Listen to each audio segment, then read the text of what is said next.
so annoying. What's up, everybody?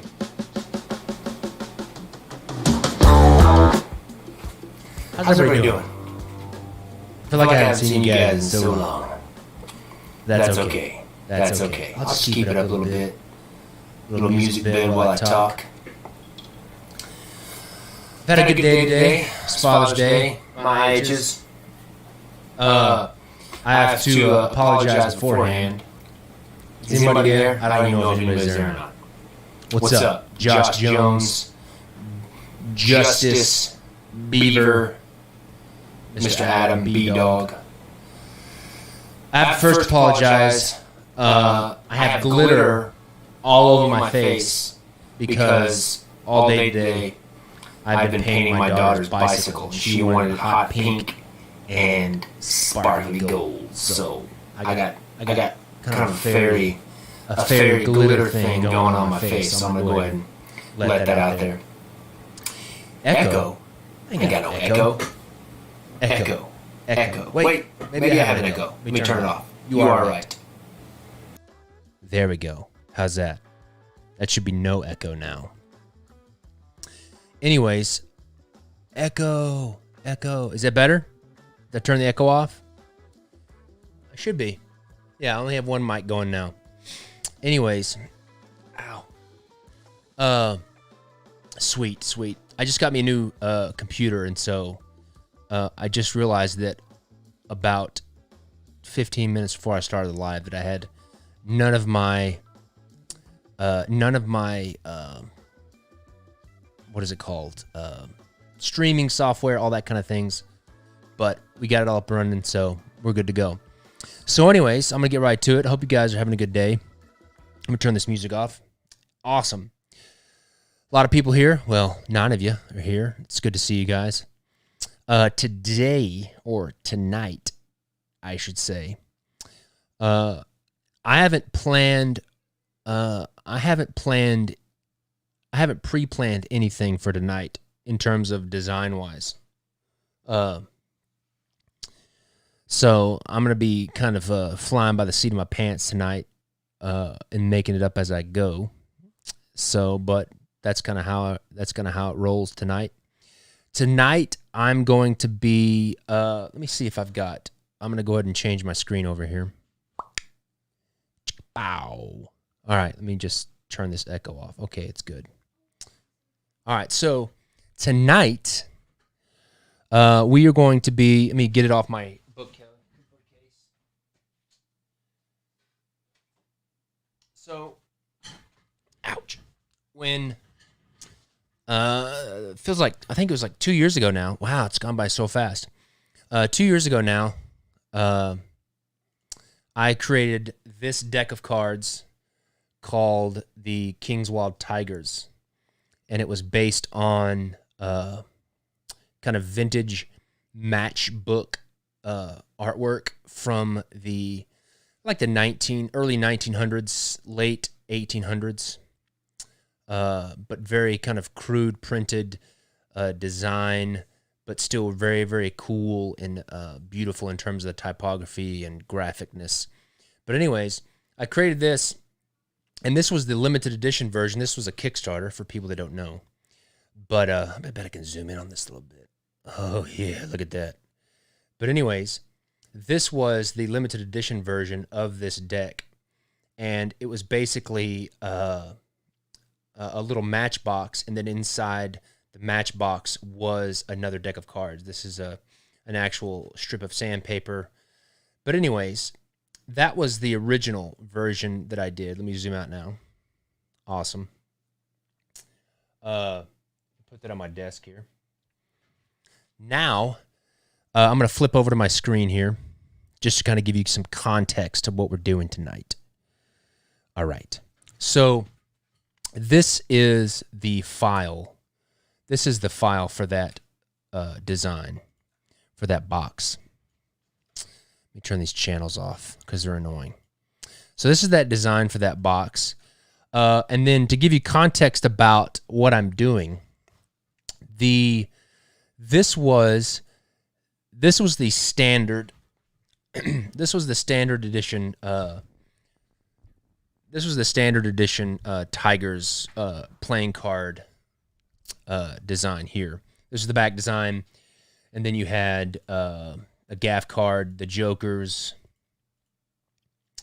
and then for context of the court cards, you had traditional style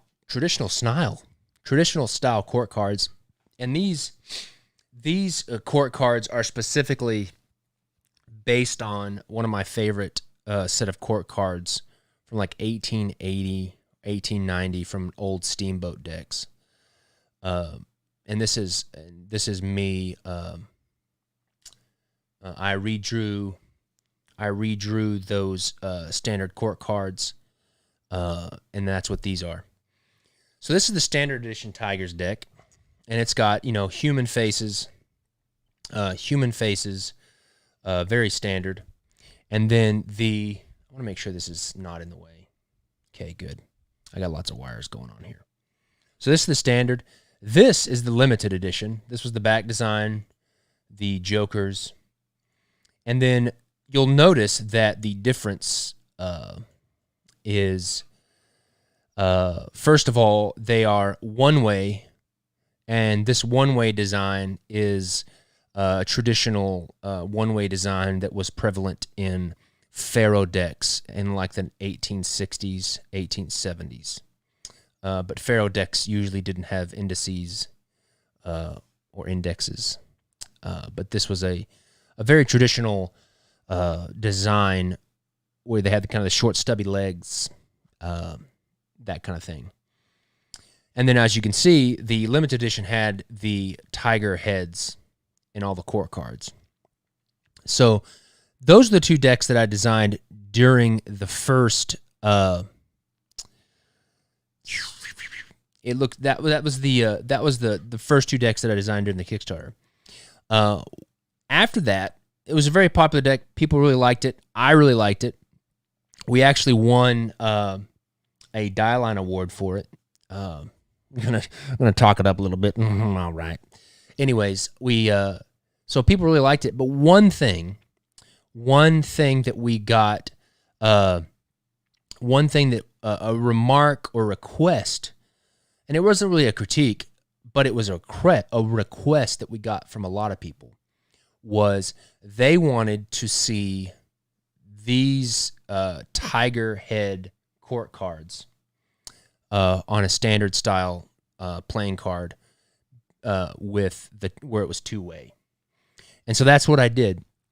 Last week I spent a few days and I redesigned all the court cards. I took the standard edition and I took the limited edition, and I took the tiger heads and the tiger paws, and I created this deck right here. Now, this is the back design for the new one. And as you can see, it's a little bit different color scheme, and I'll show you the differences. Let me see here. Standard. So this is the original standards. It's got a green border on the outside, orange, that kind of thing, pink in here in the ribbons. And in the new version, I wanted to go. I'm very patriotic, and a lot of people know that because I do lots of historical decks, patriotic decks. I wanted to go a little bit more patriotic in the sense of red, white, and blue without going full 4th of July patriotic. So the only thing that I really did with this new design is I changed the green outer border to blue. I changed the kind of pink to orange to violet outer border here in this area to red with white with kind of white stripes. Let me see if I could. I bet I could do this. Let me see here. I'll copy, paste. Let me see. Well, let me change the resolution right quick because I haven't sized this down yet. 300 bones. I'll do a side-by-side for you fine people. All right. Move this to the top. Boom. And then I'm going to delete. Oops. That's not what I wanted to do. Come back. Come on back. Come on back, Sloopy. All right, there you go. So you can kind of see the left is the original design and color scheme, and then the right is the new one. So you can see here that I changed this outer border that was green. I changed it to blue. I changed this pink ribbon here to kind of a turquoise color. I really like turquoise. And then I changed this kind of red to orange fade to solid red, and instead of using halftone dots, I used solid stripes. And one thing I want to point out is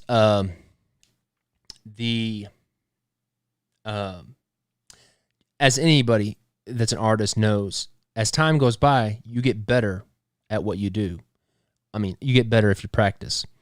And one thing I got better at doing was recreating this kind of like vintage printing style.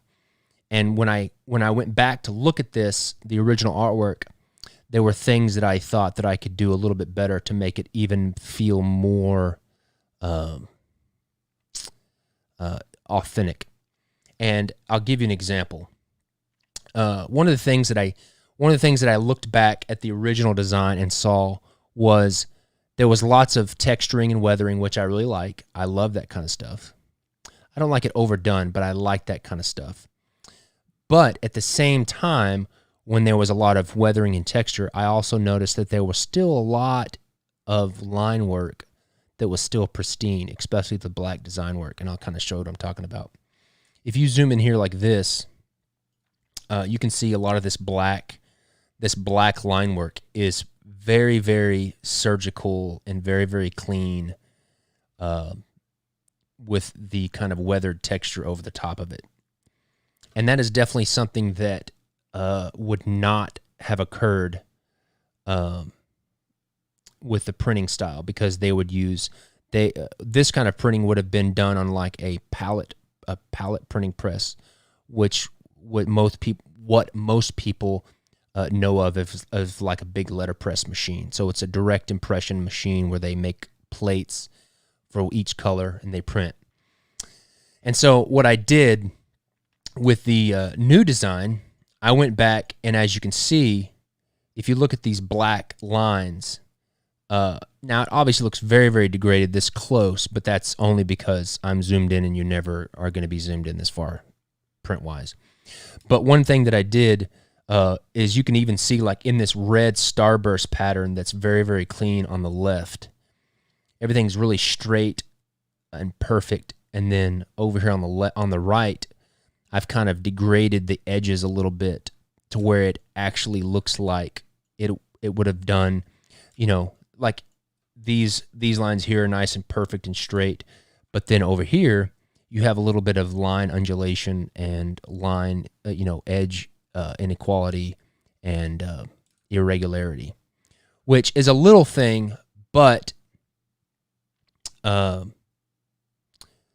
those little things are what really sell the look and the feel of this kind of vintage style. So anyways, so this is the new back design. And then here are the two-way court cards. So it's the same color schemes, same feel, same everything. But as you can see, you've got the two-way lion heads, and then you've got their lion paws. And so this is kind of the new two-way design. There's a queen of spades, jack of spades. There's the ace of spades, the original ace of spades. I didn't change that. There's the ace of hearts, not the ace of hearts, the king of hearts. Queen. Yada, yada, yada. You get the point. Context given. Anyways, so that is the context up into the point of where we are now. So the Tut case, let me see. The Tut Case is pretty much the same thing. Let me see if I can open it up here. I didn't have it open already. I'm going to have to look through my files now. King's Wild Tigers. Where are you? Where are you? There you go. Tigers, Tut Case. All right. So this, let me turn these channels off so you can see what's going on. Bonk, bonk. Okay. So the Tut Case is basically the same because we wanted to keep a lot of it the same because the original one of these is completely sold out and was very, very popular. And so we wanted to make sure that we kept a lot of the design motifs of the original. And so everything is the same for the Tut Case except we have transplanted the new back design onto the back. So anyways, let's move on. So now what we're doing tonight, which I haven't started at all, is we are creating, we are going to at least start designing the limited edition Matchbox tuck box. Now this one's not open, but it's got a little drawer that slides out like a matchbox, and inside the box is a Tut Case. Actually, I could probably, let me see here. And I'm showing this mainly for the people, the new people that may not know what I'm talking about. So I'm just going to pull this up right quick on my website so that I can show people what I'm talking about. All right, I got it right here. All right, these aren't for sale, so I'm not trying to sell them. I mean, I would like to sell them, but we don't have anything. But here's the Matchbox. Let me change my screen here. Boom. So here's the Matchbox. It's got sandpaper right there. And then the catchy little... Then when you open the box, we have a gaff card that was printed that has matches on it, so it looks like matches are in the box. And then inside, nestled, quiet in its bed, is the standard deck inside. Just more shots of the box. There's the tray open with the deck outside.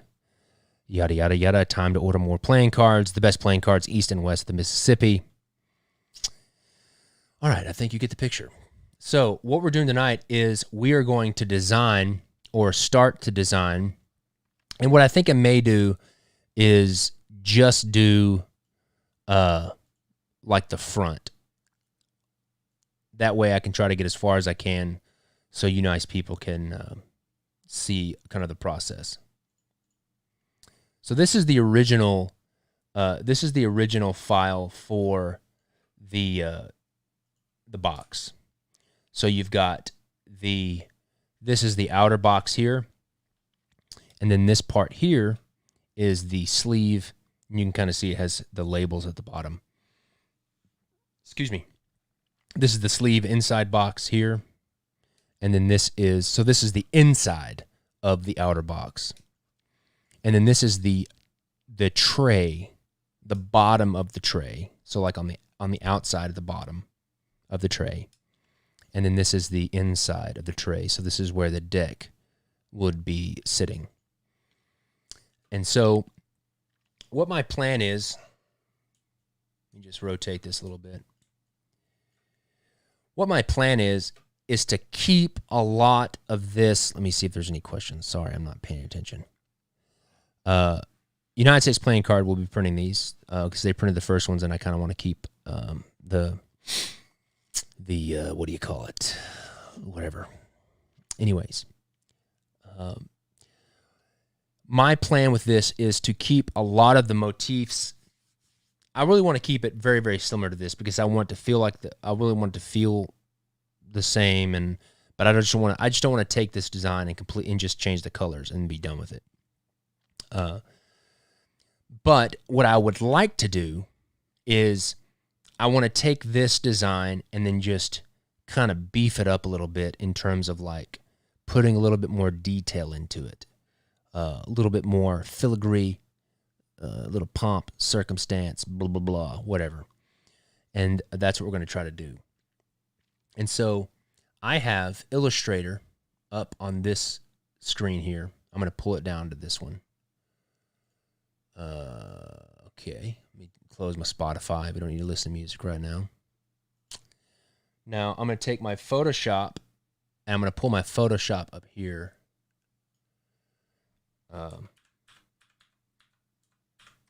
Because I want to be able to see this design up here.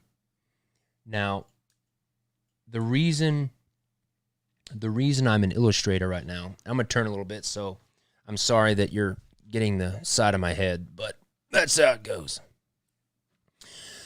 And the reason why I'm in Illustrator right now is because what I'm going to do, the way that I design these first is I'll show you. This is the original Tut Case design. And so a lot of this stuff is way easier to design in Illustrator when you have a lot of these, very blocky shapes. Come on, zoom out. There we go. When you have these blocky shapes and such, it's a lot easier to sometimes design in Illustrator. And so what I do is, as you can see here, I designed the Tut Case, all of the main parts, the blocks of color, the design, and everything. I'll establish that in Illustrator. And I don't do this with every project, but with this one I did, and so I'm going to just recreate that when I do it the second time. And also, I'm lazy, and so I'm going to use a lot of these pieces. You know what I'm talking about? I'm going to use a lot of these pieces and just reuse them, so I don't have to make them again. So I'm going to pull this over here so I can see it as well. So I can pull these pieces when I need to. All right, let's get started. So I'm gonna work on the front of the box, and that's what we're gonna work on right now. So I'm gonna come in here. Let me just take this, unlock this. I'm just gonna delete some of this noise. I'm gonna take this part here, ungroup it. Kind of a bad angle. All right, let me see here. I'm going to take this just so it's easier for me to work on. It's another group. Okay. There we go. That's what I wanted. I'm going to paste it, and then I'm going to rotate it just so it's a little bit easier for me to work on.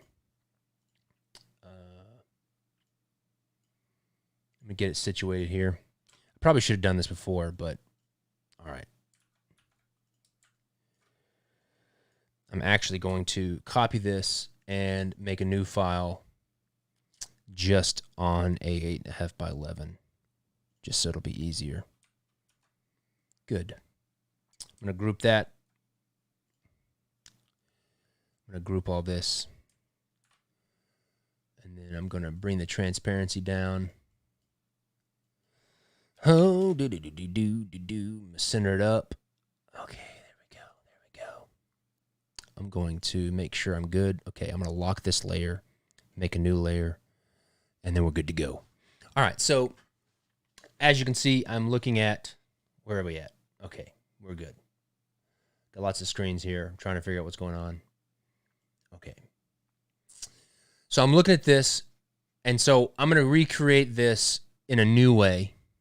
I've got a lot of these parts already made from this file, so I can kind of cannibalize this a little bit, especially, well, I'm going to have to redo some of that stuff. What I'm going to do first is, I do like this border, so I'm going to take these border pieces here, like this, gabam.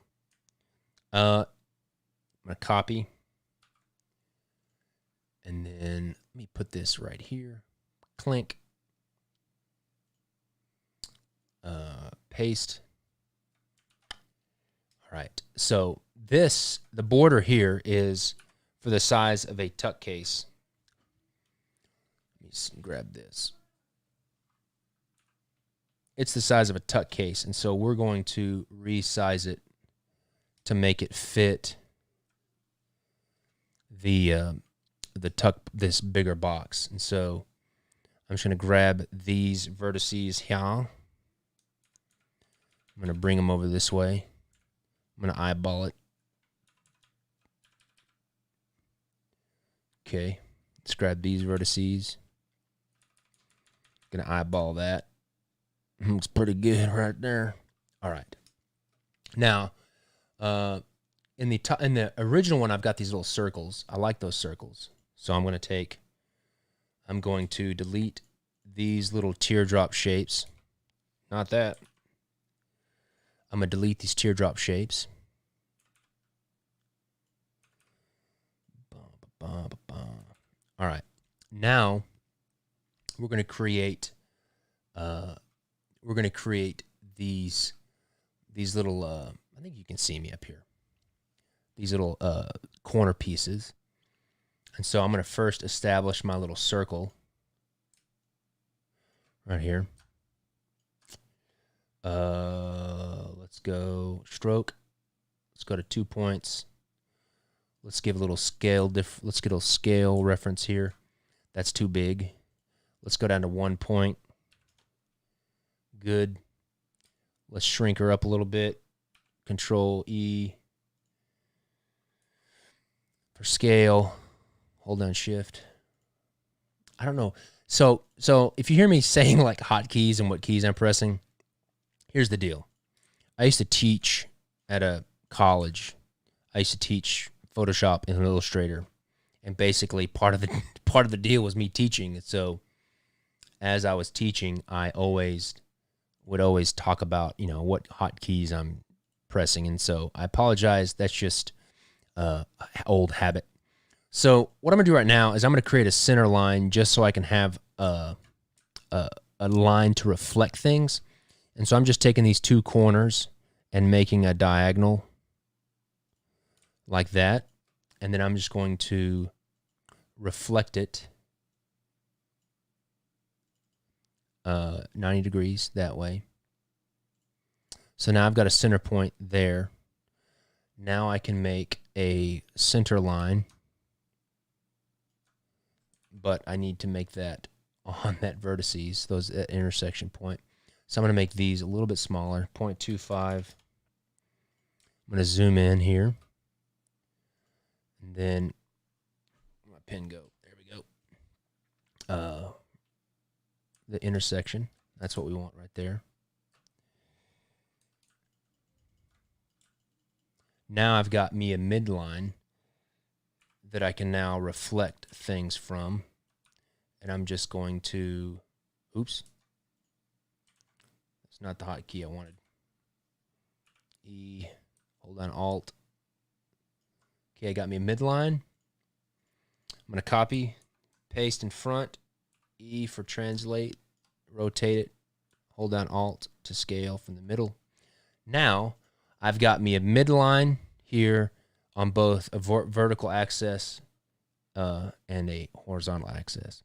So now I can take this, I'm going to lock that, unlock my circle. Now I can take this circle and then I can reflect it across my midline and it pops up perfectly reflected in the right spot. I'm going to select both of those, reflect it across the middle. Now I've got all four as well. So now I'm going to create this little border line that goes right here. So I'm going to just create a straight line here to there. And this is where I'm going to start to change it up a little bit. I'm going to beef this up a little bit. I'm going to add a little space here to make that space. Okay, good. Feeling good about that. I'm going to copy, paste in front, rotate. Good. Bring it down here. Do the same.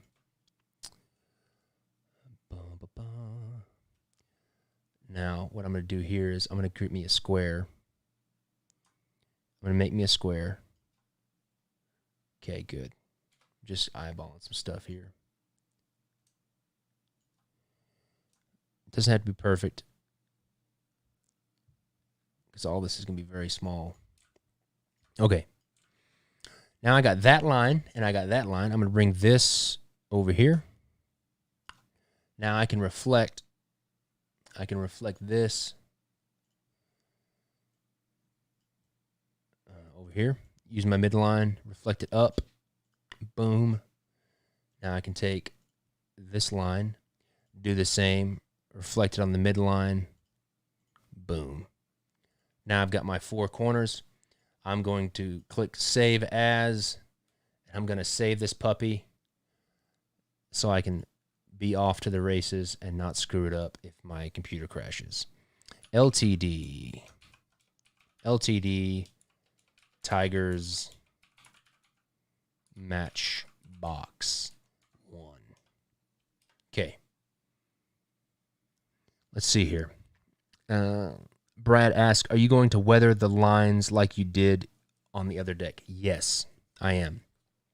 This is just an easy way for me to make a lot of geometric lines very, very quickly. And it's a lot easier to do this in Illustrator than it is to just hand draw the lines in Photoshop. But basically, I'll do all this work to make everything nice and clean and neat. And then I'm going to take it into Photoshop and then just junk it all up and make it look old. So that's the idea.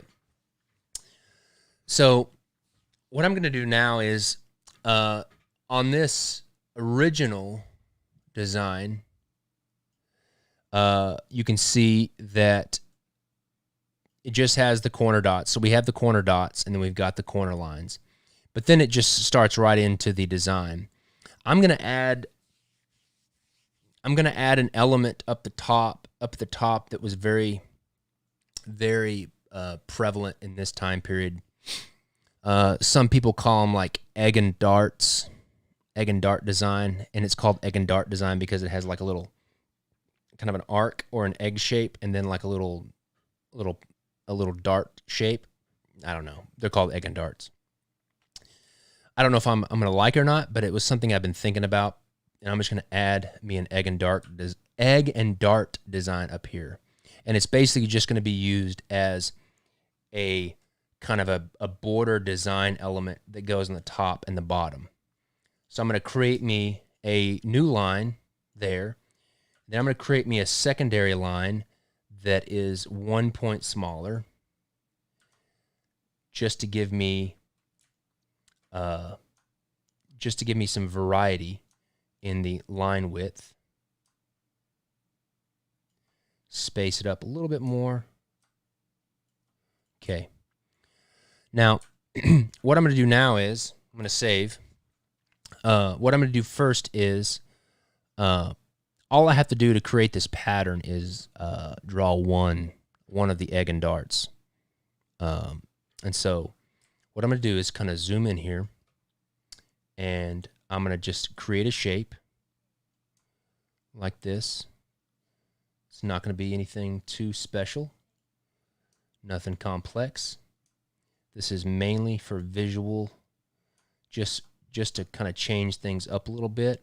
And like I said before, one of the things that I wanted to do was just to beef up the design and add a little bit of filigree to it, I guess you could say. Filigree or detail. So I'm just going to create this design. It's just going to be a kind of a Gothic arch. Let me shrink it up a little bit here, like that. Now, I'm going to keep the outside sharp. I'm going to convert it to a stroke. I'm going to take this inner line. I'm going to arc it like this, just a wee bit, and then I'm going to add a circle in the middle, like this. I'm going to bring that up a bit, and then ever so slightly, I'm going to make a teardrop shape and point it, punk, like that. So this would be considered the egg of the design. And I keep saying egg and dart. I might as well just show you some historical reference so I don't sound like a complete idiot. Egg and dart.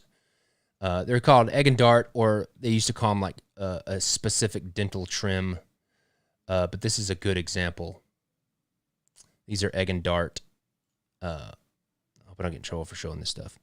But these are egg and darts. What is happening? Okay, so you can see, traditionally they've got an oval shape that's an egg, and then in between the oval shape, they have a little tiny point or thing that was usually a dart. So hence the name egg and dart. Anyways, so this is my egg. And then from the top, I'm going to create the dart.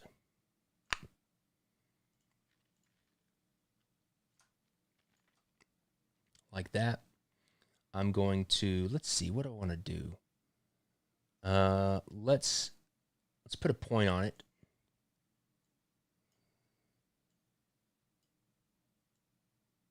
Like that. And then let's bring it in. Let's widen this base.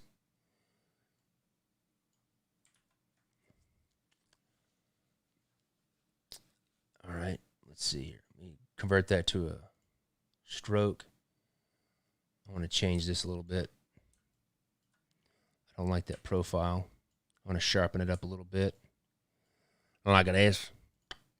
And then bring this down like that. Now I'm going to delete half of it. Where's my Pathfinder? Video. Pathfinder, boom.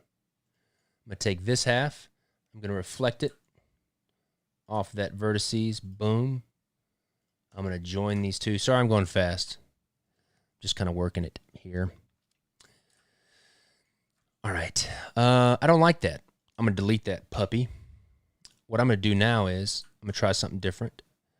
I'm going to bring this in here like that. Let's go a little bit further out, right about there. I'm going to take these two eggs, copy, paste in front, merge. I'm going to turn them to a stroke. I'm going to make them a little bit larger. I'm going to delete these little points here. I'm going to go into the group. I'm going to delete these vertices at the bottom. Okay. Good. Good. Yeah. I'm going to like this a lot better. All right. So I'm going to turn this into a stroke. And I'm going to go window, stroke. It's already open. I'm going to fill from, let's close the loop. Okay, I'm going to fill from the inside. Perfect. Path, outline, stroke, oops. Okay, now it's very small. That's why I'm not spending that much time on it, but you can kind of see what's going to happen. So I'm going to take this over here. I'm going to move it to the side where it will start, like it is. And then I'm going to take this one. Actually, I'm going to delete that. Excuse me. I had a cough. Oops. Oh, I thought I minimized you guys. Let me see here. Let's see. Will the limited edition be, this will not be a subscription deck. This will not be a subscription deck. All right, let's start that right here on the corner, like that. Now, what I'm going to do is I'm going to take these, I'm going to merge them, and then I'm going to go like that. And now I can just go like this and duplicate. Boom, boom, boom, boom, boom, boom, boom, boom, boom. Now I'm going to take all of these, not all of that stuff. I'm going to take all of these egg and darts. I don't want that stroke. I don't want that stroke. I'm going to cut them, make a new layer, paste it on one layer so they're easier to handle. I'm going to merge them, And then what I'm going to do now is I'm going to zoom in. So if you notice how this triangle starts on the wall, this triangle here starts on that line, I'm going to make sure that this one ends on that line. So I'm just going to slightly scale it out a little bit like that. So now I've got this ending on that line, and I've got that ending on that line. Estimated release date, it will be this year for sure, basically whenever they get printed. I would say the release date will be, because the Tigers were a big selling deck early this year, and then we sold out. In terms of release date, I'm not quite sure of a specific release date, but I know that we've already got them in production, and it's going to be one of those things of whenever they're back and we got everything done and ready, that's when we will release them. So I would imagine 2 months, I don't know. But you'll know because I'll definitely tell you. All right, so there you go, Egg and Dart. It gives a little bit, and so I can kind of show you, compare it to the original. Here's the original, and you can see that there's really no Egg and Dart, and so we're just kind of adding some detail to it. Control S, I'm going to save. Now I can take these two lines on the midline, reflect them on the midline, vertically or horizontally. I can flip them over. Something happened. I didn't bring this secondary holding line. I didn't bring either one of them. Click and click.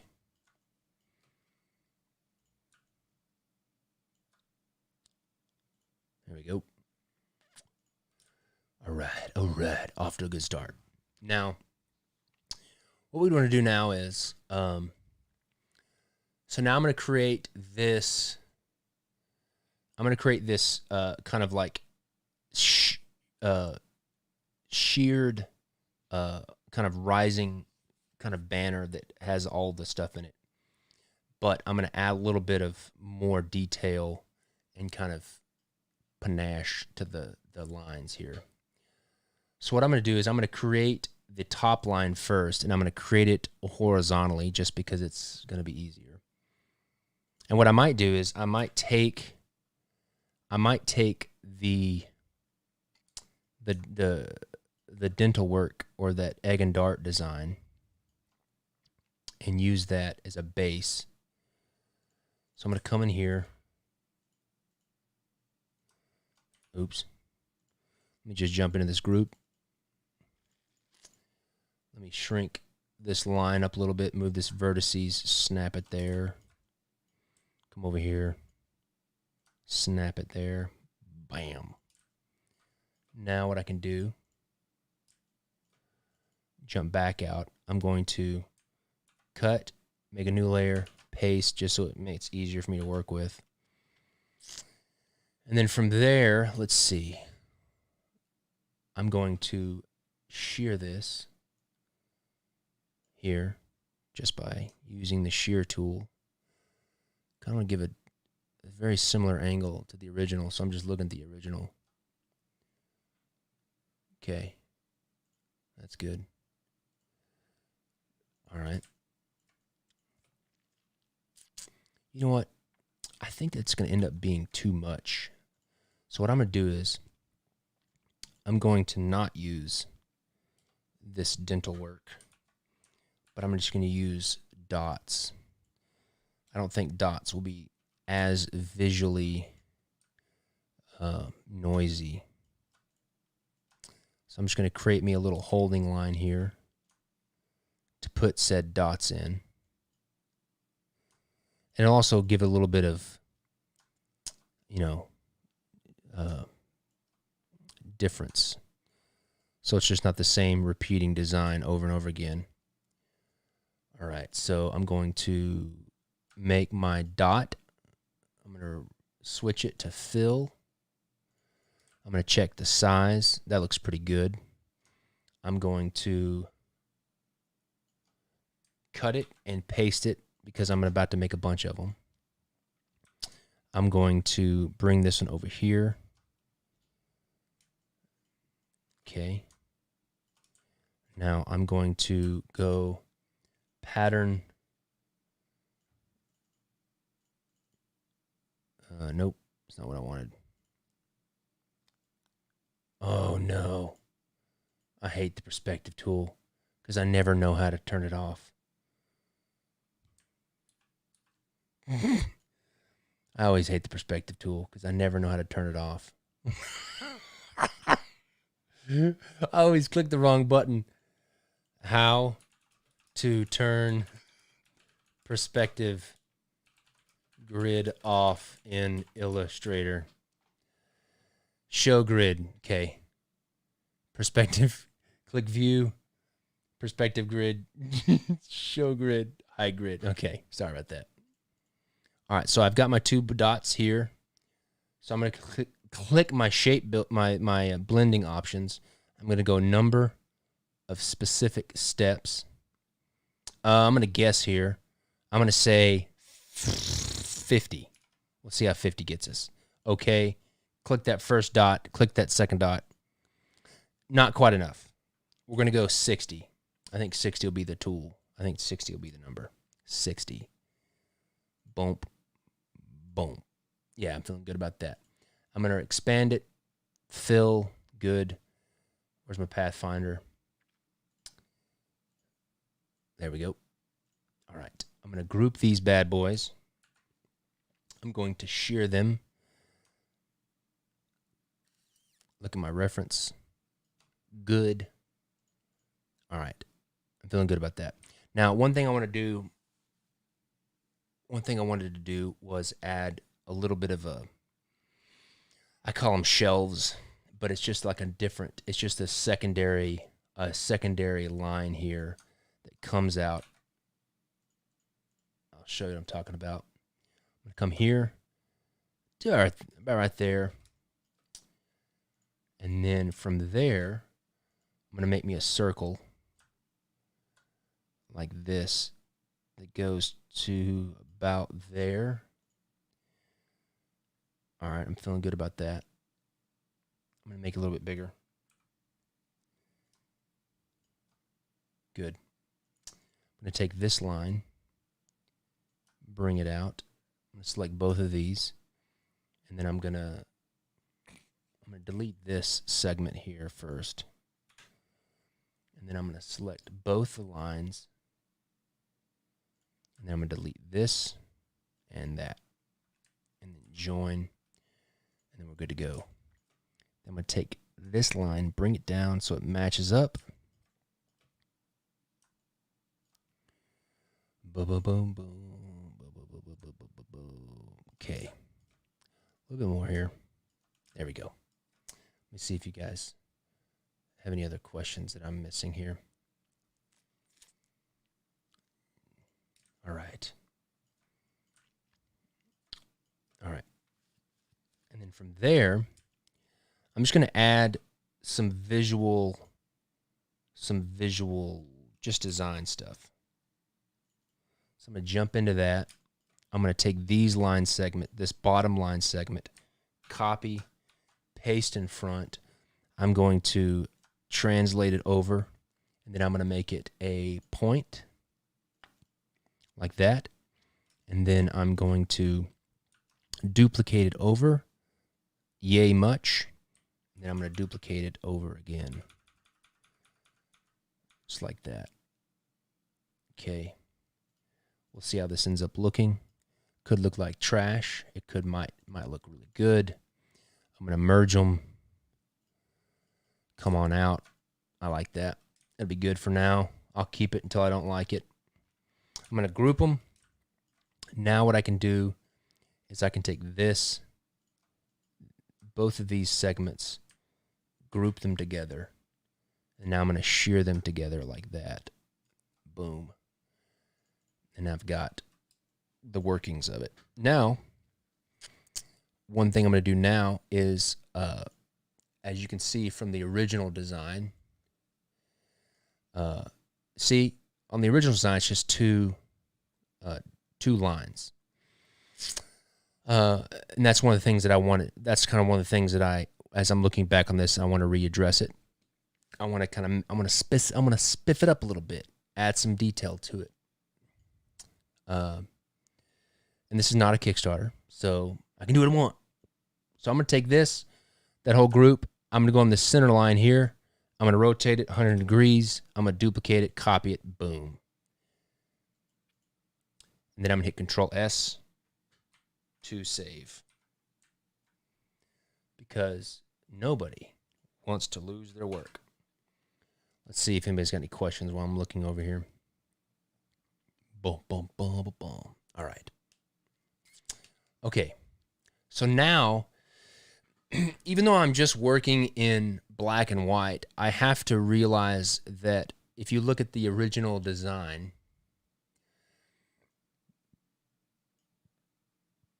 I have to be thinking about within those black lines are just big blocks of color that I'm going to add texture to. And so that's one thing I want to think about is what will end up being, large swaths of color. I do know that I want to have this tiger in this circle. I like that. I really liked how that turned out. And so I'm going to keep that. I'm going to keep this part of the tiger pretty much the same.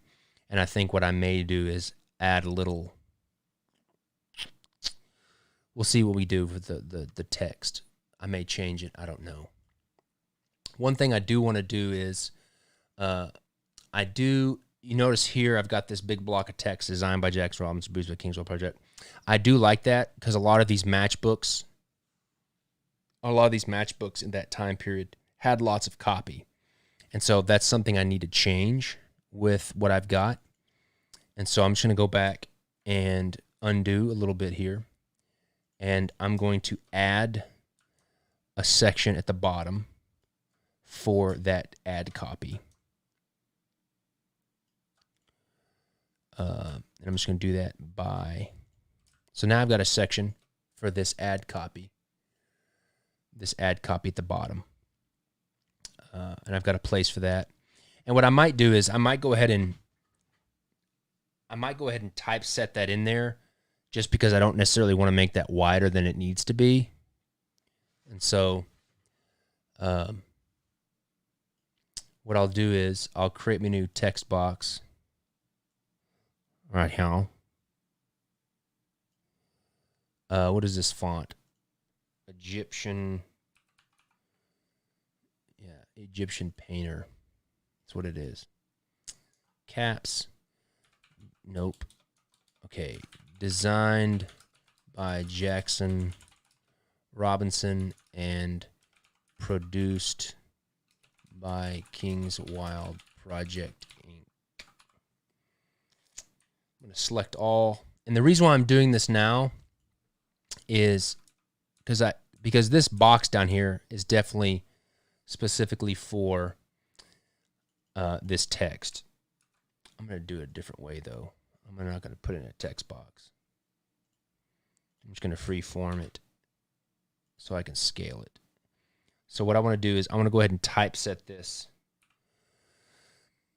kind of where I want it to be.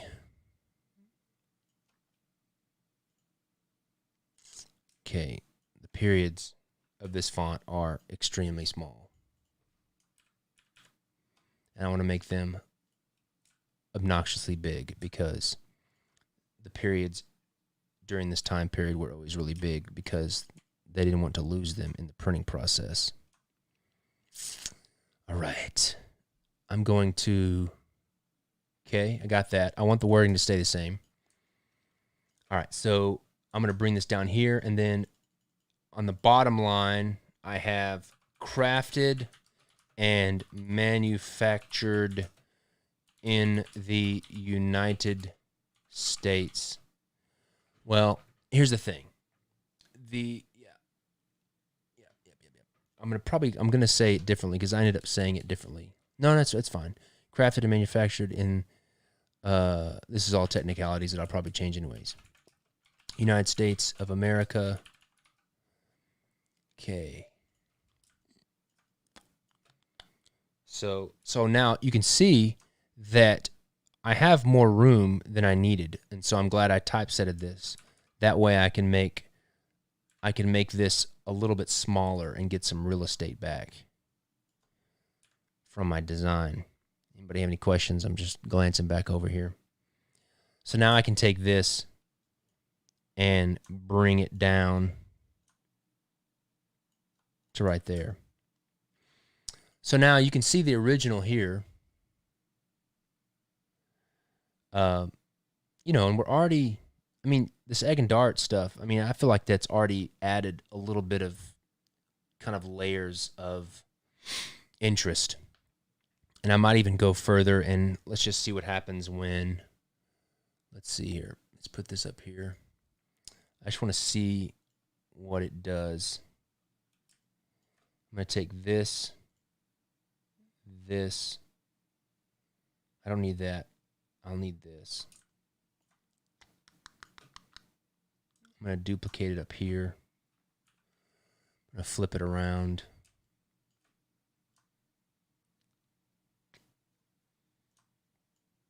I just want to see what this looks like. Man, that's nice. I like that a lot. I like that. I like that kind of visual band it creates. But I want to straighten it up here. Okay. Let me just fix this line here. Okay. Let me jump into this group. Okay.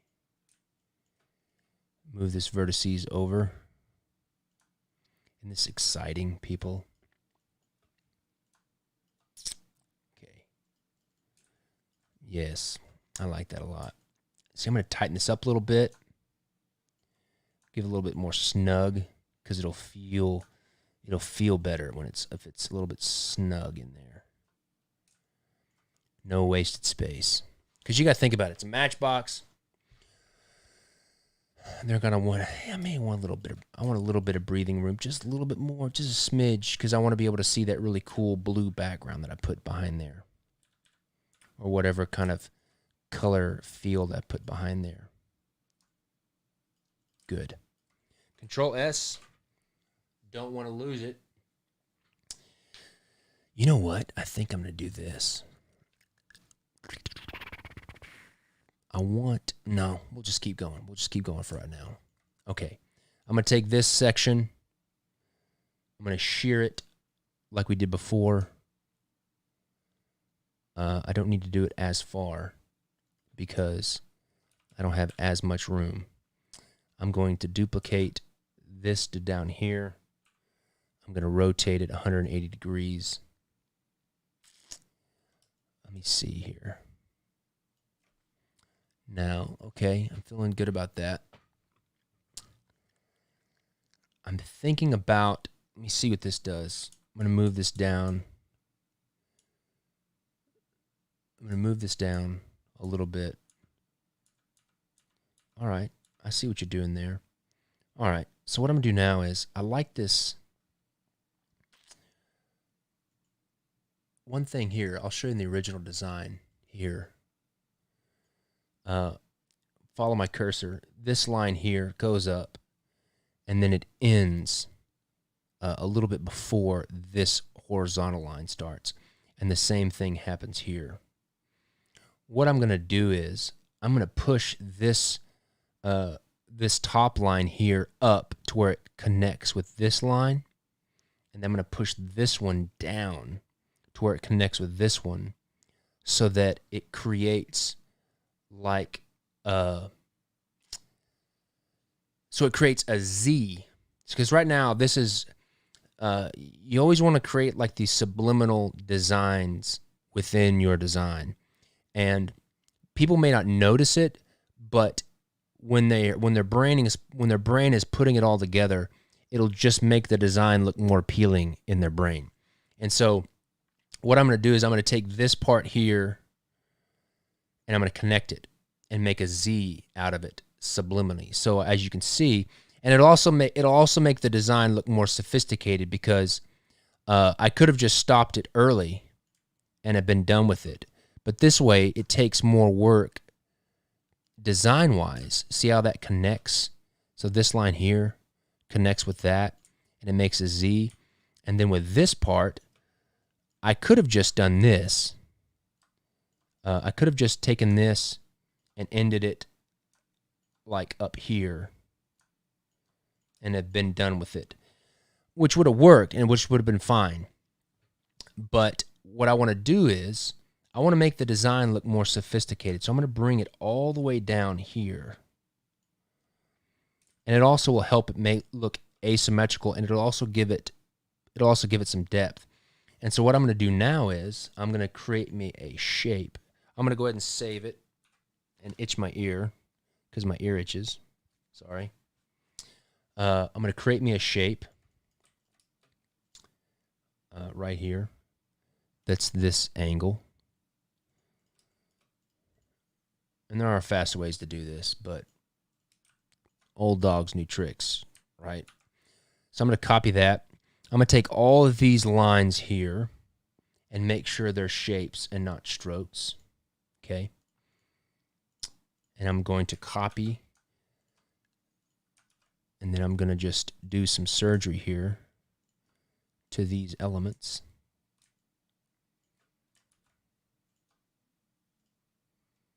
Okay. And then I can delete all of these. I can delete that one, that one, that one. Get my shape back. Cut that. Cut that. Cut that. And cut that.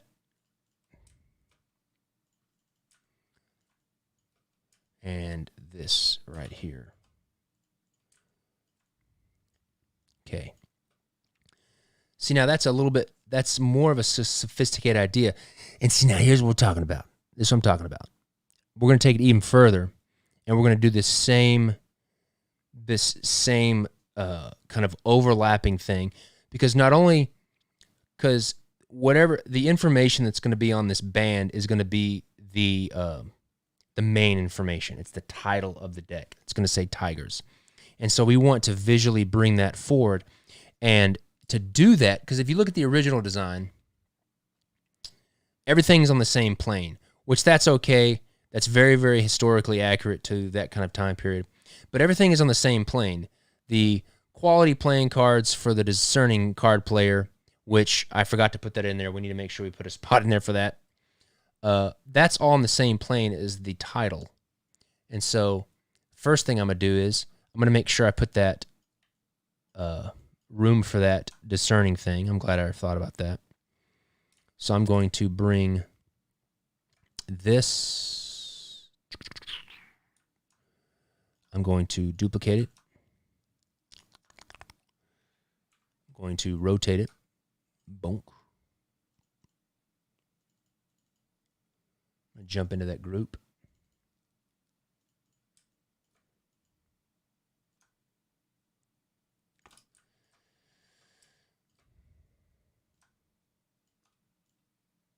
Okay. I'm going to clean this, straighten this up a little bit. We're good. I'm going to typeset that right quick. What do I have in there? I've got quality playing cards for, you know what? Let's change it. Let's make it different. I don't know. We'll just keep it the same for right now. I may want to go back and change the wording just to make it different. Quality playing cards for the discerning card player. Okay, I'm going to make it bigger. Okay. I'm going to bring this. I don't want the text. Going to bring it down. Okay, good. Now, to go back what we were talking about, the original design is all on the same plane. So this up here is on the same plane as the thing. Just just by doing this, where we put this banner here on top of and overlapping this subheading thing, you are automatically bringing that forward in space. And so we're going to do that here as well. The same thing. And so we're going to do the same. I'm going to create me a shape that's that same angle. Like that. Copy. I'm going to make sure these are all shapes. Get that one, and that one, and that one. I don't want the text because I may change the text in the future. What time is it? 10 o'clock? Okay. I need to hurry up. What I'll do is I'll do this one thing, and then I'll take this to Photoshop and kind of show you how I then kind of colorize it and distress it. Okay, copy. Let me do some surgery here. Pull these elements out, cut them.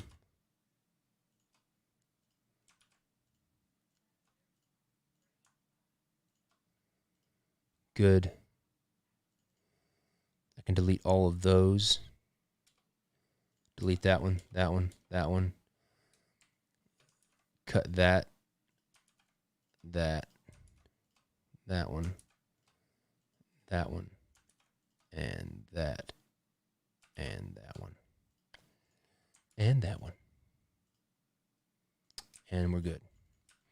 So now what I've done is I'm Control-S-ing to save. Let me take out my lines. So now what I've done, pull this over here. Let me pull the original down here. Let me zoom out a smidge. Nope, that's not what I wanted. Come over here. Okay, shrink up. So now you can kind of see the original, it's all on one plane, and it's very flat. With this second one, with the new version, it's all the same information, but it's done in a way that A, achieves the kind of more detail that I wanted to beef up the design. The new design kind of pushes it a little bit further back in history in terms of like the design style. Like the original one, this one here is a little bit newer, probably like the 1900s. And then adding these, just adding these egg and darts and the kind of the way that I did these sheared angle lines, that kind of pushes it back into the 1890s, almost Victorian, very much Victorian style. And so you're kind of crossing between the two, which is totally fine. It's all in the same kind of vein and time period, so that's okay. We're not breaking any rules. But it's okay to break rules if you know how you're breaking them. And you're breaking them for a good reason or an informed reason. Okay, so now, what I'm going to do now is I'm going to just save, just for time's sake and for to show you guys how I do this. What I'm going to do now is I'm going to delete this green because I just want to bring over the black. Okay. I'm just going to select all, copy. Let's see here. What do I want to do? I'm going to bring Photoshop down here. Okay. Why are you over there? It's not where I wanted you. Okay.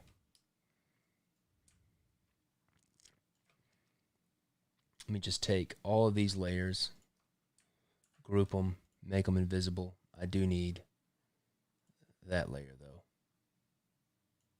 Okay. So what I'm going to do is I'm going to paste pixels.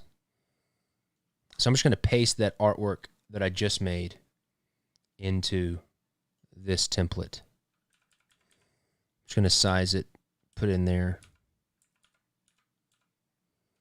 Okay. Now I'm going to turn off this layer because now I can work with it a little bit. One thing that I can see is that this is, let's see what the resolution on this puppy is. It's 31 inches by 14 inches at 300 dpi. All right, so I don't want to work that small. I want to work much bigger because I want to get more resolution in my work. So I'm going to go, let's see, we'll go clipboard inches. We're going to do that 8 inches. That's not what I wanted. New inches.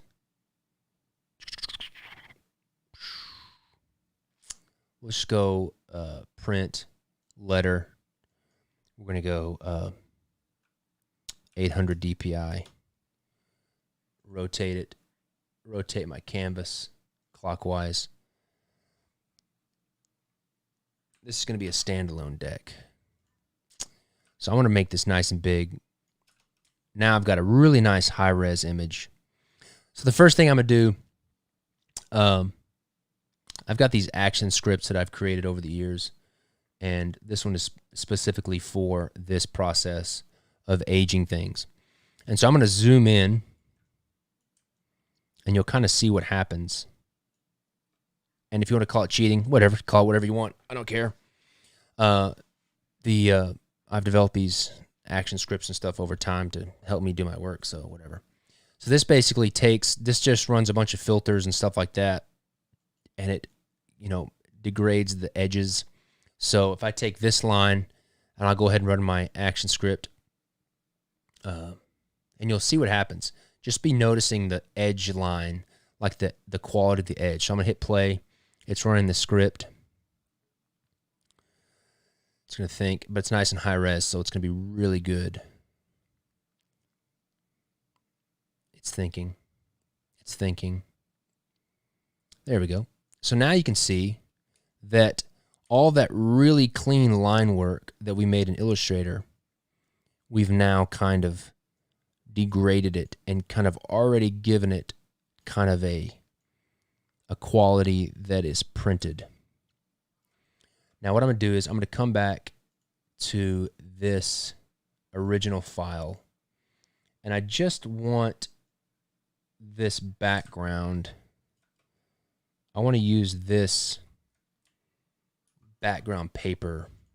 I'm probably going to end up changing this because I feel like I can make a better one now. But this will just give us a little bit of the direction. So now that I've got the design started, I'm going to select this black layer, and I don't want it to be absolute black. I want it to be rich black. So I'm going to go into CMYK, and my rich black is 60% C, 40% magenta, 40% Y, yellow, and then 100% black. That's my rich black. That's what I usually print with when I do black. There we go. So now what I do is basically from this point, I'll make a new layer, and let's take this. We'll just take a section at a time. And this is kind of how I do this. I'm going to just make me a box here. I want to have this original one up here just so I can see it and to see what my color scheme was. All right. So this was kind of a blue. And so I'm going to choose me a blue. But instead of filling it, which is a solid color, I don't want to do that. What I might do is I might select my transfer mode first, just so I can get some of that background playing into the, I don't know, dude, it's going to go normal. I'm going to hit undo. Okay. I'm going to I have this halftone brush, these halftone brushes that paint, what do you call it, halftone. And these are just this whole library of these brushes that I've made. Let's see here. We're going to see with this size. Let's go. Let's see how this goes. That's going to be way too small. Let's see here. Let's go this big. Where are we at here? Why can I not see it? New layer. Oh, it's really big. I'm going to have to go really high res, so I'm going to have to go a lot bigger size dot here. Let's go with this one right here. Even that's still pretty small. Man, I'm pushing the limits here. That's good. I feel good about that. Now I'm going to go back to my thing here. I'm going to select my box. I'm going to hide my selection.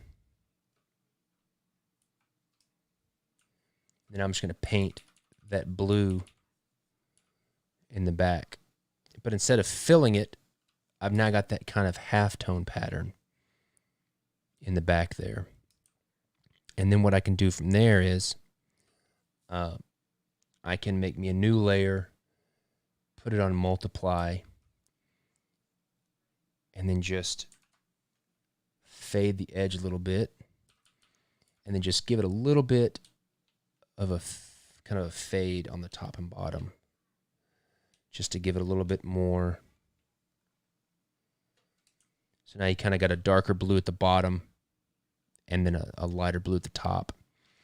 And then to give the letters a little bit of panache, I'm going to select the letters. Come over here. Or not. I'll try it again.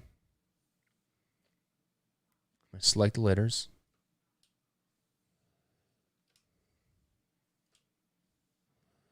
I'm going to cut them off of that layer, paste them back, and then what I'm going to do here is I'm going to kind of create, let me save this. My computer is acting weird right now for some reason. It always acts weird when I'm doing the lives. Always gets kind of testy, if you know what I mean. You go LTD. Let's go Matchbox 2.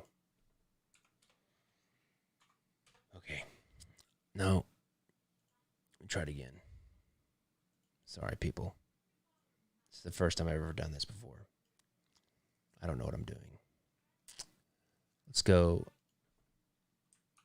LTD box front. Okay. Now, I've pulled that. Got to itch my arm. I pulled that off the text off the background. And then what I'm going to do now is wonder why it's not working. Why I can't grab it. Ooh. Does not like that. Let me see here. Something happened. Let me just save it right quick. Okay, saving. Definitely didn't like something. Let me close it. Open it back up. Okay. There we go. Try this again. Sorry, people. So now I've got the text broken off. And so what I'm going to do is I'm going to create like a lot of times in this during this time period in art, they would, in the printing, they would always kind of create these kind of what people call drop shadows now. And so I'm gonna move the text up a little bit. Then I'm gonna select it, make a new layer, and then let me see, blue, complementary color blue, go orange, kind of a desaturated orange. I'm gonna fill that. I'm going to send it behind it. I'm going to come over a little bit like that. I'm going to come out just to look. I like it. And now what I'm going to do is I'm going to select that orange level again, make it invisible, and then I'm going to fill it with those halftone dots that I've got. But I'm going to do a tighter pattern. Let's see here. There we go. Just like that. There we go. Let me fill that up.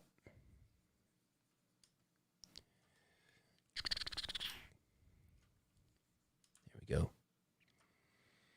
And I feel good about that. And see, that gives a little bit of a pop. And if I compare that to the original, man, I'm having such a hard time like pulling stuff around. If you look at the original, I've just got, it's just black, which who knows? I may end up going back to that. I don't know, but I'm just trying to follow the kind of design path and ideas that I had originally for when I want to do this. All right, so what I'm gonna do now is I'm gonna color this egg and dart section here. So I'm gonna select that black layer, take my magic wand, deselect, hit contiguous. I'm gonna select these two areas. I'm gonna go selection, modify, expand by, let's go 5 pixels. There we go. Make sure I'm underneath the black layer, and then we're gonna do a bright yellow or kind of a desaturated yellow here. Let's go here, bring it back some, and then fill. Let's put this on overlay. Let's just check. I like that linear burn. Let's bring it down a smidge. Okay, that's good. Let me just get these here that I missed. Bonk, bonk, bonk, bonk, bonk. Okay, modify, selection, modify, expand, 5 pixels, fill. There we go. Now we got a little bit of color. Control S. Don't be a fool. Control S. Now I'm gonna put like a red. So the outer edge is gonna be yellow, and then this inner edge, this inner design is gonna be red. I'm just gonna try to hit this pretty quickly. I know this is probably boring, but this is the way I do it. So, sorry. You select these. All these sections. So many sections. Whose idea were these egg and darts?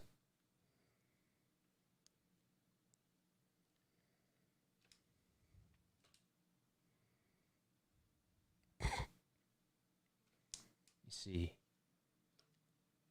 Yes, this will definitely come out this year. For sure.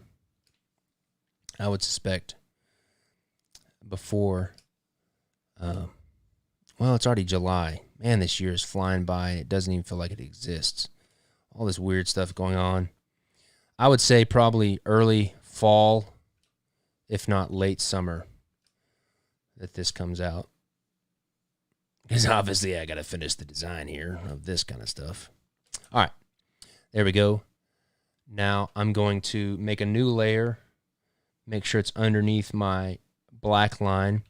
Let's go red, bring it back to saturation, right about there. Fill. Yeah, I like that. That's pretty good. Feeling good about that. Now let's Control S. Let's select our black line layer. Let's select that inner layer and this down here. We might as well while we're at it. Selection, modify, expand, 5 pixels. Now the original design was this background color was like a green. I'm gonna do it. The new back design is more red, white, and bluish, and so I'm thinking I'm gonna do. I may do red, and then I may do red. Let's see how that works. But if I do red, I may end up changing these red little darts that I just put in there. So I'm going to go new layer. I like that red, so I'm just going to go ahead and fill just to get a feel for it. Then let's see. Let's try. I like linear burn. Let's bring the opacity down a little bit. All right. So now I like that color. I'm just kind of getting a feel for it. So I'm going to make the selection again. Actually, now I'm going to delete, make a new layer. Then I'm going to take my, let's see, I want to go back to the fill color. I don't want to use my halftone patterns on this. I'm going to make a new layer on overlay. And I'm going to do these vertical stripes. Let's see here. Gonna have to be pretty big because I made this file too big. That's perfect. But I don't want them to be spaced. Yeah, that's good. So caps lock. I want to do it white. There we go. So I'm just drawing these kind of horizontal lines. Actually, I'm going to go back. I want to do it a little bit thinner so I can gradient it out. So I'm going to start with this thickness here. And I use these a lot in my designs. I really like these horizontal lines. You can see these on the Pops deck, the Jerry's Nugget deck. I'm going to step it up a little bit thicker. I'm going to feather my edge. And then I'm just going to paint it in a little bit thicker towards the back end. And then over here. And I'm going to step it up one more notch, a little bit thicker. I'm going to feather my edge. And I'm going to make it a little bit thicker over here on the edge. And then a little bit thicker over here. Good. Now what I'm going to do is to create a shadow of this banner. I'm going to keep this selection. I'm going to make another new layer on top, multiply. I'm going to select a little bit darker red. I'm going to take that same spacing, but I'm going to take my second to biggest line, and then I'm just going to paint in a shadow here. Actually, I'm going to do it a different way. I'm going to take, let's see, how do I want to do this? Let's go Control-Shift-I to inverse my selection. And then I'm going to come down a little bit and to the right. Right about there. Yeah, it feels good. Okay, good. Now I'm going to Control-Shift-I again. And then I'm going to paint my shadow in right here.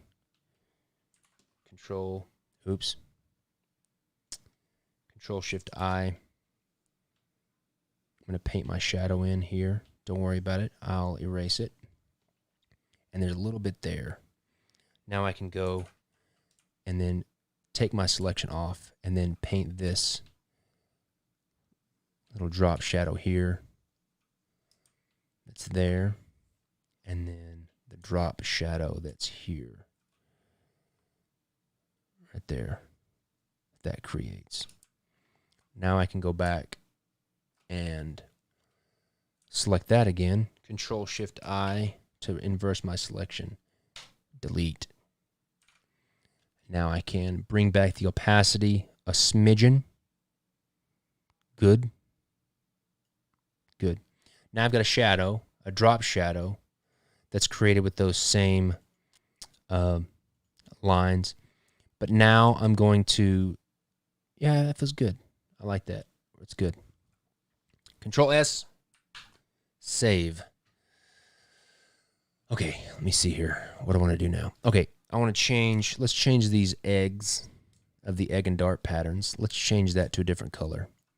Let's go with green because red and green are complementary colors and it would look pleasing to the eye to have some green in there. So let's go. I like that kind of turquoisey green. That's cool. I like that. Now, what I'm going to do now is I'm going to take the yellow and the green, and I'm going to pull them down here and see if I can get lucky. Yep, I can reuse it there. And then, nope. Okay. Let me just delete these.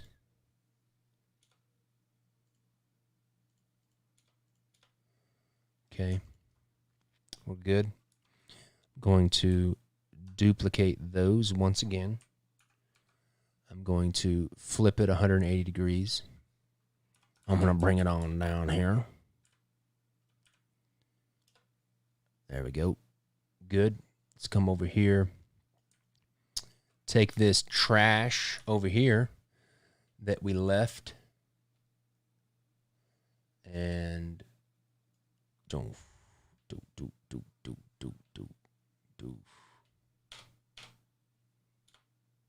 Well, what layer is it? That one and that one.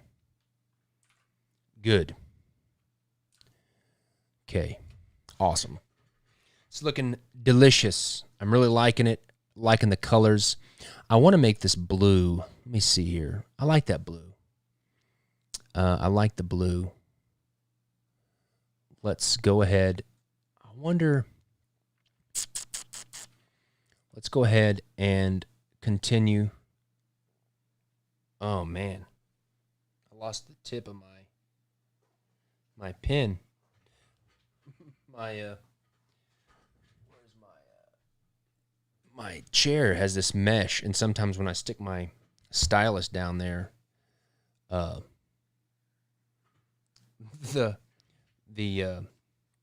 what is it called? Well, wish I could open it myself here. My little stylus thing, it pulls the nib out of my pen. I got to get a new one here. Sorry about that, people. All right, there we go. That was embarrassing. Okay, we're back in business. Okay. Okay, what was I doing? What time is it? 10:30. Okay. Okay, I'm going to create this blue again. I'm going to take my eyedropper so I can select this blue. Here. I'm going to zoom out. I'm going to make sure I'm underneath. Okay. Change my brush. Can't remember which one I was using. I think it was that one. A little bit smaller, actually. Yep, it's that one.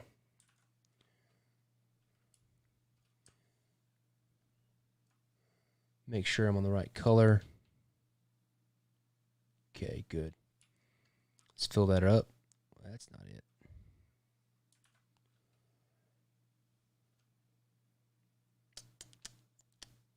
Oh. There we go. Fill that up. Good. While it's still selected, new layer, multiply. I'm going to feather my edge. Create a little bit of a darker. Let's come over here. Smidge darker. Little gradient there and there. Let's come down. Deselect. Oops. Control D, deselect, M for selection. I'm going to grab this text, cut it off the back, paste it in front, Control Shift V. I'm going to move this text up a little bit. I'm going to create that drop shadow like I was talking about a while ago. I'm going to make the selection, Control Shift the layer, make a new layer. I'm going to fill it with that orange color. Zoom out. That's not what I wanted. I want to fill. Why is it giving me the white? What is happening? My computer is being a punk.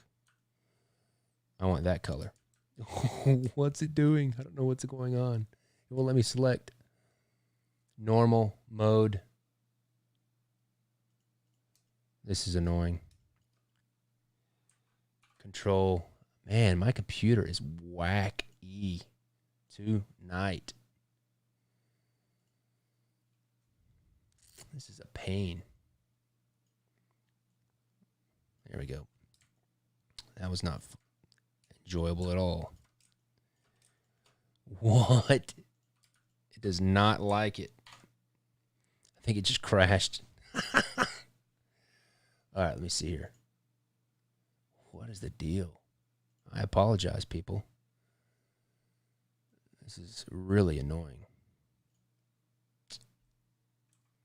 Okay, let me try this one more time. Control, new layer. It's not even letting me zoom in now. Yep, something's up. RGB. Let's go CMYK. I should have been CMYK the whole time, but whatever.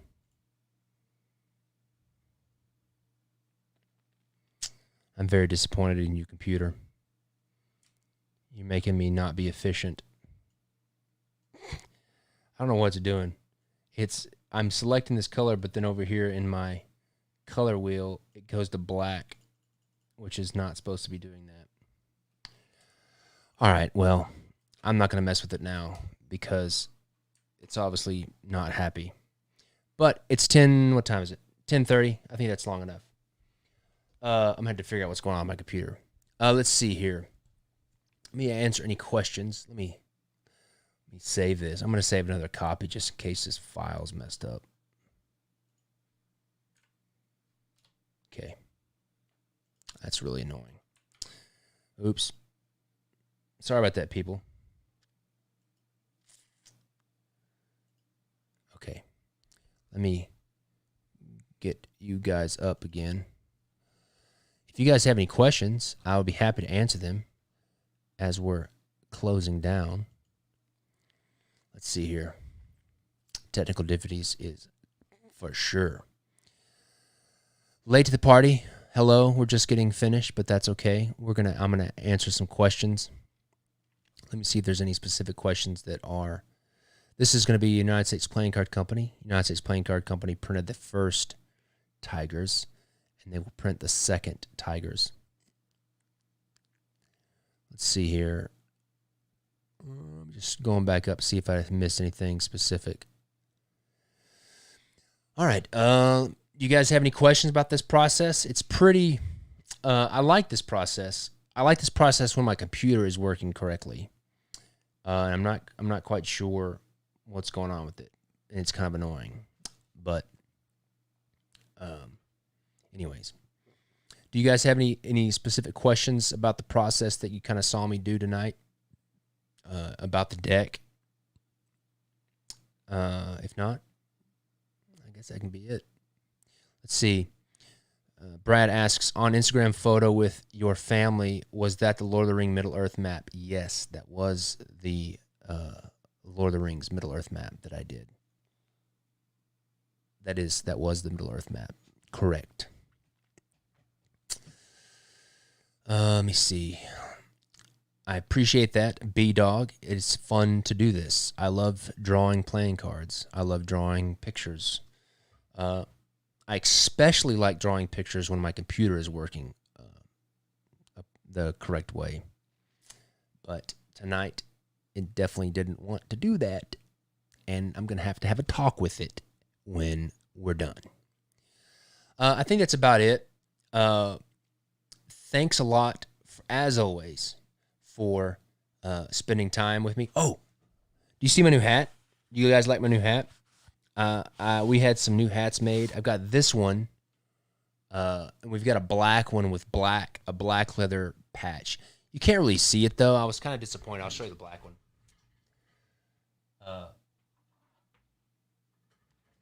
We have a black one that has a black logo. It's pretty dope, but the only thing is you really just can't see the logo. I was kind of disappointed. I thought it'd be a little bit more visible than it is. But if you're the black on black kind of all stealth mode kind of person, then you're good to go. We got this gray this gray and white one. We got a red and white one. And those, we're going to come out with those in the next few weeks.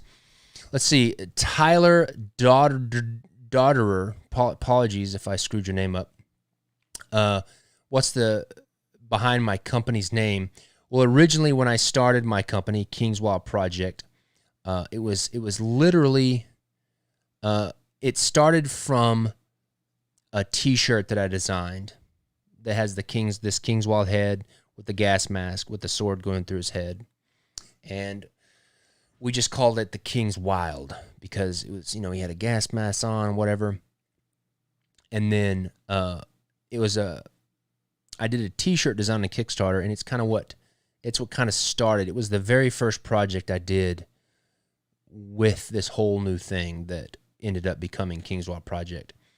And when my wife and I were trying to think about kind of pie in the sky vision for what it was, I knew I wanted to do stuff that was, artistic, creative, where I was designing stuff, whether it was T-shirts, anything like that. And it was actually before we had the idea of doing playing cards. And so we said, okay, let's call it Kingswild, because that was the first thing that I did. And then we added project on the end of it in a way to kind of signify that it was an ongoing, ever-changing thing or a project that was always going to be continuing, always going to be changing, always going to be trying different stuff. And so that's kind of where the name came from, Kingswild Project. Let's see. When they going up, buying all of them, I don't know. We're going to get the hats in the next couple of weeks. We have this one, a navy white one, a black and black one. And the navy one has a leather patch. The red one has a leather patch. And then the navy one has a leather patch. And then we have a black with a black leather patch. I also ordered 5 camouflage ones for myself and the crew. And we have another one that's like an OD green. That's all OD green for the crew. What's up, Paul Timmons? What's up? What's up? Oh, you can't hear my thing anymore. Oh, because I don't have it. I don't have my monitor. I don't have my monitor in. Let me see. What was I thinking about? I can't remember. Let's see. I would be interested in embroidered patches too. Well, these aren't really embroidered. This is a leather patch that has the logo laser etched into it, and then it's sewed on. But anyways, do you guys have any other questions about anything like that? I'd be happy to ask them I'll be happy to answer them as long as you're asking them. So, is my soundboard still working? I don't know. Let's see here. Yeah, it's still working. Because I like to, I got rim shots. I can do all that kind of stuff, whatever. Let's see here. Anything. We did have some cool Tigers hats that we did with the original Tigers project. Maybe we'll do those again.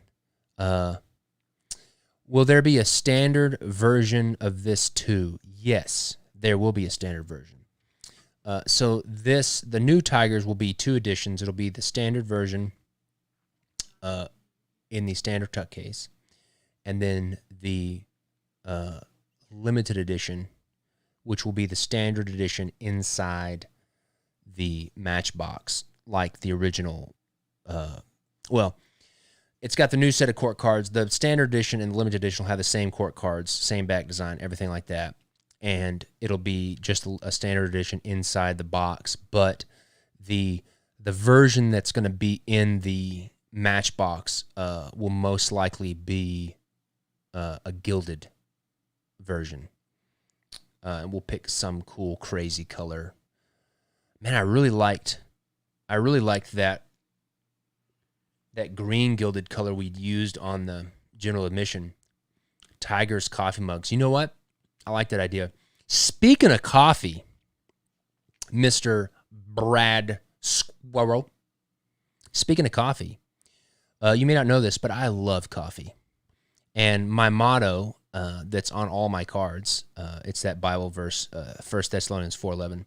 It It basically says, work with your hands, mind your own business, and let your daily life win the respect of outsiders. The part of it that I really like, the part that's the work with your hands, I kind of use that as just a motto for mostly everything that I do. And I love coffee. And about 5 years ago, I started roasting my own coffee, and I started testing it out. And then I eventually fabricated, excuse me, about 5 years ago, what was it 5 years ago? It was like 4. I fabricated and built my own coffee roaster. And I can do about 5 pounds in a batch.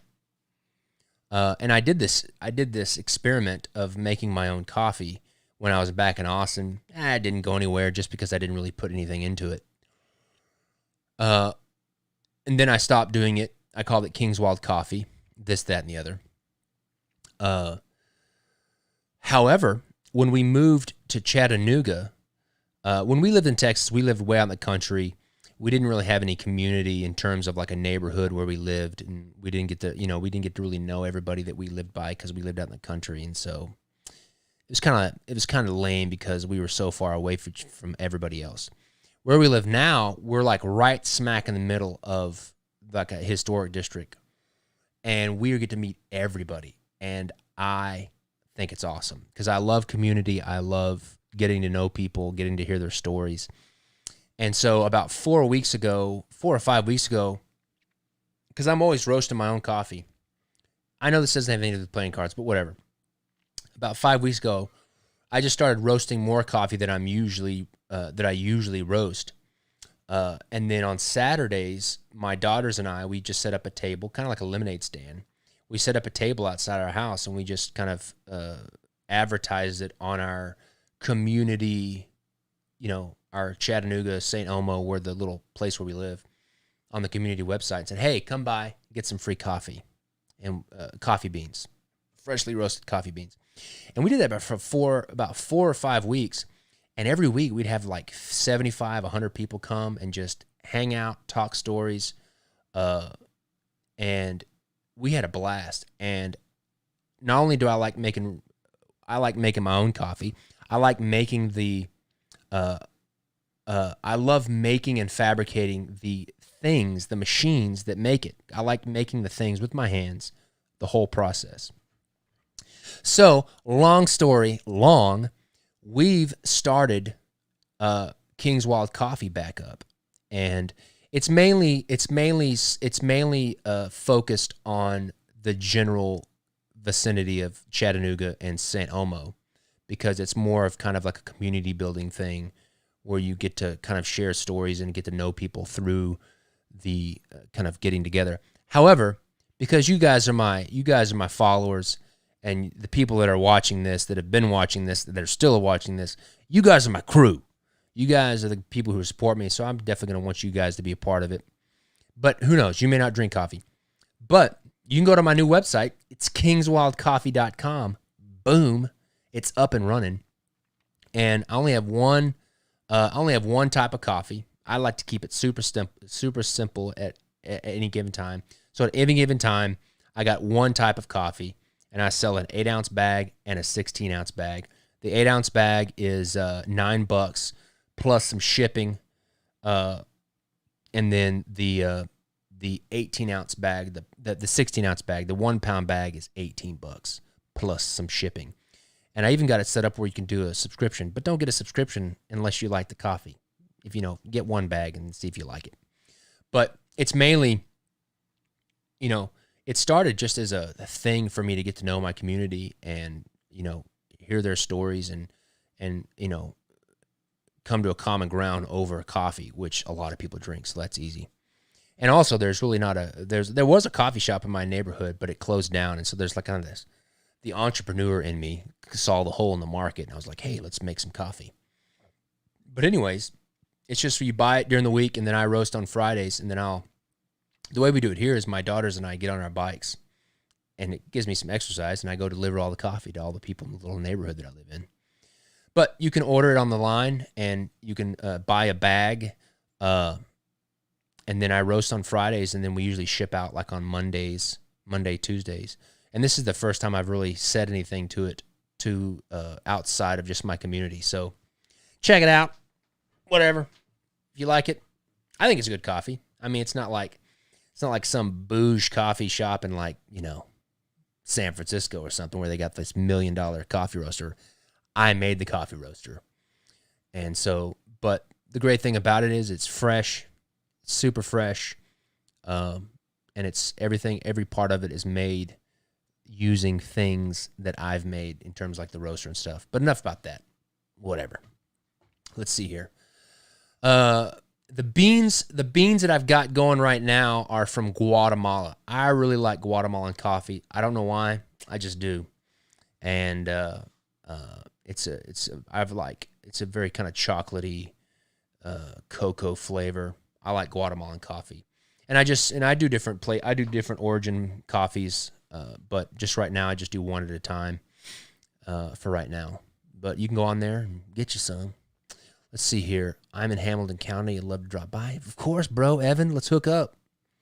Maybe when all this COVID-19 stuff is, we can hang out. I like to meet people, especially people that are close and around me. Let's see here.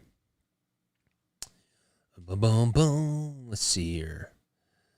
I'll get you some coffee, Brad. You like it? Let's see here. I do have some King's Wild coffee mugs on my website. We're going to make some more soon. I found the manufacturer that makes the Waffle House coffee mugs. Those big heavy ones that could be used as like weapons if need be. But we don't do the free coffee thing anymore because people were so nice in our community. They didn't want to keep taking it for free because I was just giving it away free on Saturdays, and they were like, "Hey, we want to support you. We want to start buying it." So, because the first 3 or 4 weeks, I was like, "Hey, I'm just giving it away for free. See if you like it. Then if you want to buy it, you can."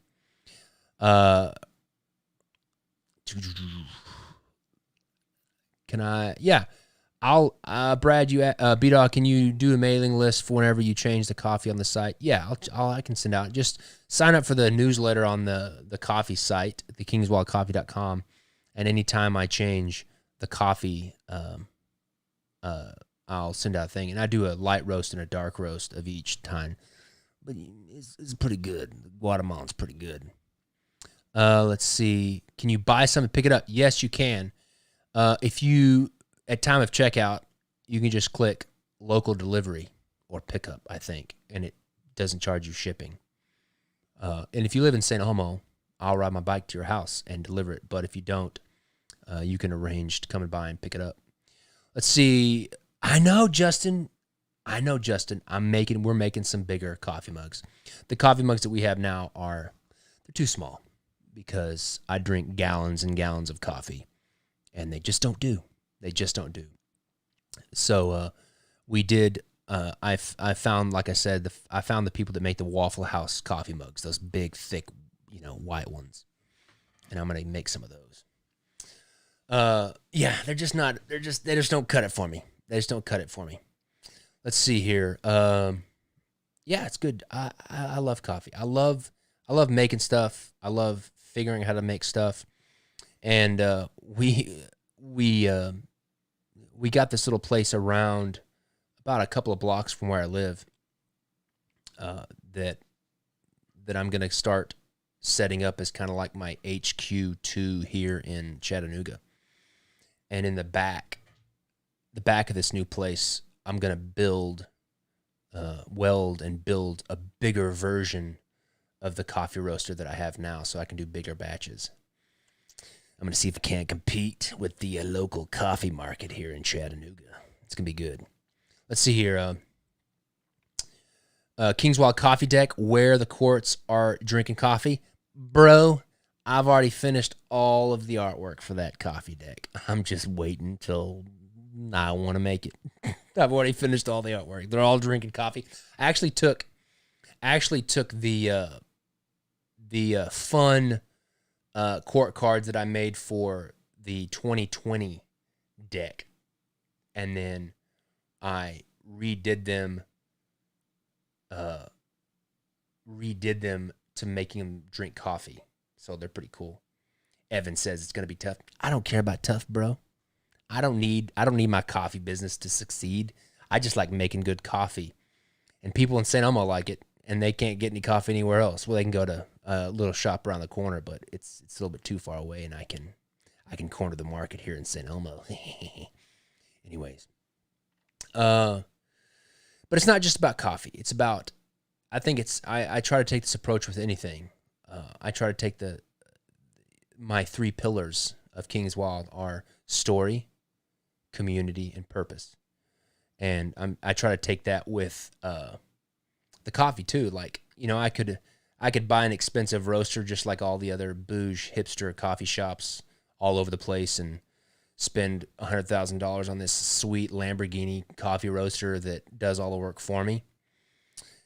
But there's no story in that. There's no interesting story to that.